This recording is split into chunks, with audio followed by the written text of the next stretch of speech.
Sometimes when you want to create a table, you already have the text, and you don't want to have to re-enter that text or even cut and paste it into a new table. So another option is to actually convert that text into a table. It'll work well if you've got consistent separators. Take a look at our document called Asparagus 2 here, where we already have our ingredient list made up of quantities and descriptions. And in between each of the numbers or quantities and the description, whoever has entered this has hit the tab key to do so. So the separator here is a tab. That's good to know when we go to create a table from this text. So the first step is to select it. Let's click in the margin next to 24, click and drag all the way down to get every one of the lines. And now when we go up to the Insert tab, click the Table drop down.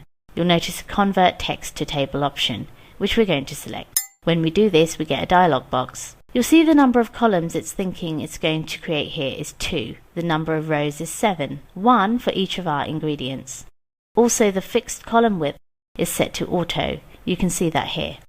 Separate text at the tabs. So the tabs are selected. If we had used commas, we could have used that, or paragraphs, which are returns, or other for that matter. Maybe it's dashes, for example, or stars, or whatever. If you choose other, you can enter that character here, but we're using tabs. It's already selected.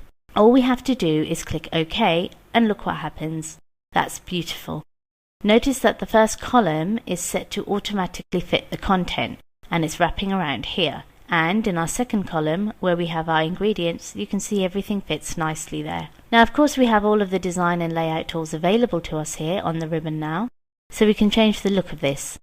But how fast was that to create a table out of our existing text and not have to copy or cut and paste it into a new table we might have created? That's a nice little feature here in Word 2013 that I really like. Now it's time to spruce up our table, and we'll talk about that next.